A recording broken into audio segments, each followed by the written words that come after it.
Hi hello నమస్తే welcome to social post TV. నేను మీ anchor పప్పు. ఈ రోజు మనతోని స్పెషల్ గెస్ట్ ఉన్నారని, ఆ గెస్ట్ ఎవరో కాదు, సీనియర్ జర్నలిస్ట్ సురేష్ గారితో ఉన్నాం. కొన్ని క్వశ్చన్స్ ఉన్నాయి మా దగ్గర, ఆ పొలిటికల్ పరంగా సార్ని అడిగి తెలుసుకోవడానికి ప్రయత్నిద్దాం. నమస్తే సార్. నమస్కారం అండి. ఆయన చూస్తే కనుక టీఆర్ఎస్ను బీఆర్ఎస్గా మార్చడమే ఒక తప్పని కొందరు అంటున్నారు. దీన్ని మీ ఒపీనియన్ సార్? ఆయన హిందీలో ఒక సేయింగ్ ఉంది, జిత్నా చాదరే ఉత్నా పైర్ ఫైల్. అంటే మనకి ఎంత కప్పుకోగలం అంతే కప్పుకోగలం. లేనిపోయిన మనకి కాలు తీస్తే కాలు బయటకు వచ్చేస్తాం. టీఆర్ఎస్ కూడా అంతే. ఆయనకు సడన్గా ఏదో వచ్చింది, నేనే ప్రధానమంత్రి కాబట్టి వీళ్ళందరూ చెట్టు మీద ఎక్కించేశారు పాపం ఆయన్ని. ఆయన చెట్టు మీద ఎక్కేశాడు, తిరిగి చూస్తే ఎవడలేడు ఇప్పుడు. ఏ బీఆర్ఎస్ ఏంటి ఆయన, నేను మహారాష్ట్ర పోతా అది ఇది అని చెప్పి హరీష్ రావు గారు నేను ఇంటర్వ్యూ చేశాను పెద్ద ఛానల్లో. ఇంకా 5 ఎడిటర్స్ నాకు ప్రోగ్రామ్ ఉండే, దాంట్లో అడిగాను, మేము పోతున్నాం మహారాష్ట్ర పోయి అక్కడ 30 సీట్లు కలుసుకుంటాం, మధ్యప్రదేశ్లో పోయి 20 సీట్లు కలుసుకుంటా అన్నాడు. ఇక్కడే కలవలేకపోయింది, అక్కడేం పోతాడు ఇక. వీళ్ళ డబ్బులు ఉండే ఎలక్షన్ కమిషన్ దగ్గర ఫైల్ చేసిన దాంట్లో 800 కోట్లని చూపిస్తున్నారు వీళ్ళ అసెట్స్. టీఆర్ఎస్ పార్టీ బీజేపీ తర్వాత అన్నిటికంటే రిచెస్ట్ పార్టీ టీఆర్ఎస్, కాంగ్రెస్ కాదు. కాంగ్రెస్లో అడుక్కొని తింటున్నారు ఇప్పుడు. గూగుల్ పే ట్రాన్స్ఫర్ చేయమంటున్నాడు ఫోన్పే మీద పార్టీ ఫండ్కి. వీళ్ళు అంత డబ్బులు ఉన్నప్పుడు ఏం చేస్తారంటే కొంతమందిని కొనుక్కున్నారు. గిరిధర్ గమాంగ్ అని చెప్పి ఒరిస్సాని తీసుకున్నారు. ఆయన పాత సిస్టంలో వాజ్పేయి గవర్నమెంట్ పడేసిన మంచి ఆయన గిరిధర్ గమాంగ్. వాడు వచ్చిండు, ఒక వారం 10 రోజులు ఉన్నాడు, డబ్బులంతా అయిపోయిన తర్వాత ఆయన వెళ్ళిపోండి. ఈవెన్ కుమారస్వామి 2 సార్లు వచ్చిండు జెండా ఎగిరేయడానికి టీఆర్ఎస్ భవన్కి, 3వ సారి రాలేదు.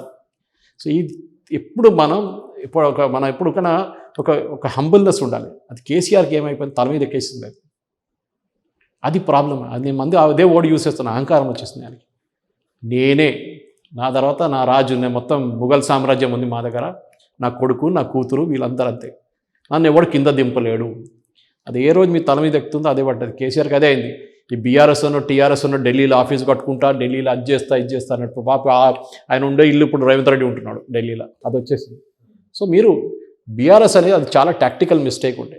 దేశ్కి నేత అని చెప్పి ఏం హోర్డింగ్లు పెట్టి ఒక వారం 10 రోజులు కాకనే దేశ్కి నేత పోయింది, కనిపించట్లేదు. మళ్ళీ ఇప్పుడు ఎలక్షన్ కూడా కాదు, అప్పుడు దానికన్నా ముందే అవును ఆ దేశ్కి నేత పెట్టి నాగేందర్ వీళ్ళందరూ పెట్టిండు దేశ్కి నేత అని చెప్పేసి. టమ్ అని అది అంత దేశకి నేత పోయింది, మళ్ళీ రిటర్న్ తెలంగాణగా నేత అయిపోయాడు. పేర్లు మార్చడం అంటే పెద్ద పనేం లేదు. అది మీకు ఆ కెపాసిటీ ఉందా? మీరు మధ్యప్రదేశ్లో వెళ్ళి ఎన్ని సీట్లు గెలుస్తారు, మహారాష్ట్రలో వెళ్ళి ఎన్ని సీట్లు గెలుస్తారు? అక్కడ పెద్ద పెద్ద కిలాడీలు ఉన్నారు. శరద్ పవార్ కానివ్వండి, దేవేంద్ర ఫడ్నవీస్ కానీ, షిండే వాళ్ళు అందరూ ఉన్నప్పుడు మీరు అక్కడ వెళ్ళి పంచాయతీ ఎలక్షన్ కలుపుకున్నాం, 20 సీట్లు కలుసుకున్నాం పంచాయతీ అంటే ఏంటి? పంచాయతీ ఎలక్షన్లో first of all election symbol మీద పోటీ చేయరు ఎవరు. అందరూ వాళ్ళ సింబల్ మీద పోటీ చేస్తారు. ఎవడు కలిసిన వాళ్ళే గుంజుకుంటాడు, నేను మా మంచి అని చెప్పేసి. సో అన్నిటికంటే పెద్ద తప్పు ఎగ్జాక్ట్లీ ఈ బీఆర్ఎస్ పేరు మార్చడము, ఆ నేషనల్ అంబిషన్స్ తీసుకురావడము చాలా తప్పు. ఒక 10, 15, 20 సంవత్సరాల తర్వాత మీకు ఒక లాజిక్ ఉంటుంది. సమాజ్వాదీ పార్టీ యూపీలోనే ఉంది, బయటికి రాలేదు వాళ్ళు. మాయావతి బీహార్ యూపీలో ఆడుకుంటుంది, బయటికి రాలేదు. స్టాలిన్ తమిళనాడులో ఉన్నాడు, ఆయన కూడా చెప్పొచ్చు కదా, మా నాన్నగారు పెట్టిన పార్టీ 50 సంవత్సరాలు నేను కూడా దేశకి నేత అంటే అవుతాడా? కాదు. మీకున్న కెపాసిటీ మీరు తెలుసుకోవాలి. నా సబ్జెక్ట్, నన్ను ఎక్స్పర్ట్, నాదో ఇంకో పని చేయమంటే నేను చేయలేను, నన్ను ఎక్స్పర్ట్ కాదు నేను దాంట్లో. అది మనం నేర్చుకోవాలి. లేదు నేను అన్నీ చేస్తా అంటే కేసీఆర్ లాగా కింద పడతాడు. అది జరిగింది ఇక్కడ. ఓకే.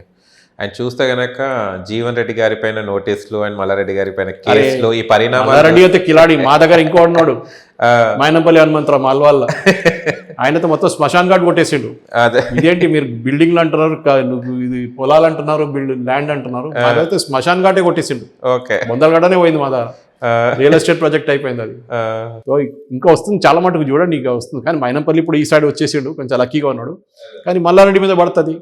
ఇప్పుడు నిన్ననే నాకు ఎవరో పంపించిన ఫోటోగ్రాఫ్స్ వస్తా, శాటిలైట్ ఇమేజ్ పెట్టి ఆయన మల్లారెడ్డి మెడికల్ కాలేజ్ మొత్తం చెరువు కొట్టేసిండు ఆయన చెప్పేసి. మంద చెరువులు ఏంటి, 2000 చెరువులు ఉండే హైదరాబాద్, ఇప్పుడు 40 చెరువులు కూడా లేవు ఇప్పుడు. మళ్ళీ అంటాడు వర్షం వస్తే ఇంట్లో నీళ్ళు వస్తున్నారు. మీ ఇల్లు చెరువులో కట్టుకుంటే మళ్ళీ నీళ్ళు ఎక్కడికి వస్తాయి? చెరువులకే వస్తాయి నీళ్ళు. అది వీళ్ళ ప్రాబ్లం.